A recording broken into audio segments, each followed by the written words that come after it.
हो साहेब, काय तुमची गंमत आहे. ठेकेदार इतकं हुशार आहे की माझ्यासारखं हुशार पत्रकार त्यांना गावला की त्यांना माहितीये त्यांना लागणार. आणि तुम्हाला गावलाय. एकीकडे दाखवायचं एक, करायचं एक, खायचं एक, आणि त्यात खायला साथ देणारे अधिकारी त्यांना दाखवतो हो का.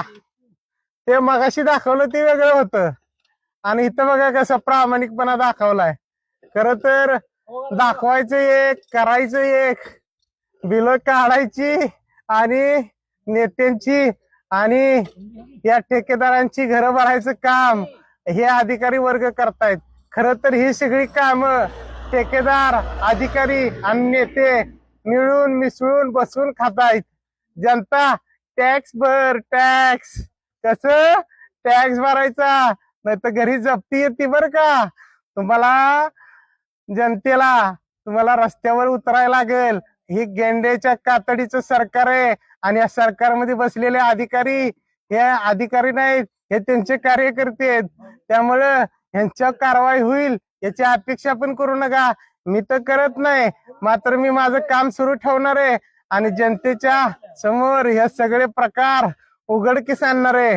भले जीव गेला तरी 72, पण माग हटणार नाही. ही खरी तर सुरुवात आहे.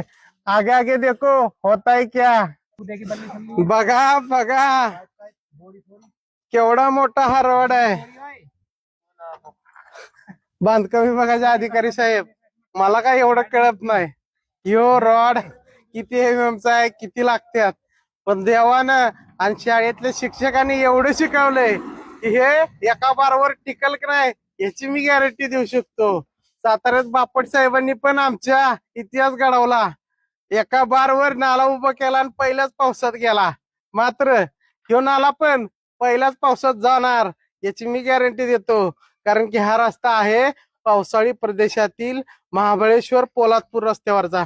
खरं तर हे सगळं सोडा, ठेकेदाराने ह्या वॉल मध्ये जे कमाल केले ना, एका सळेवर एवढी मोठी वॉल बांधला पाहिजे. खरं तर महाराष्ट्रातले इंजिनियर तुम्ही घरात बसा, तुम्ही काय उपयोगाचे नाही. अशी टेक्निक वापरा, लोकांचे पैसे वाचतील. आणि ठेकेदार बघा कसे आपले पैसे वाचवून आपली खिसे भरतायत, आणि ह्याला साथ देणारे अधिकारी हे पण आपल्या तुंबड्या भरताना दिसत आहेत.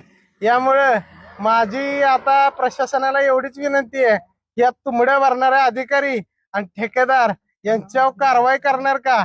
आणि जर कारवाई होत नसेल तर आम्हाला पर्याय उपलब्ध आहे.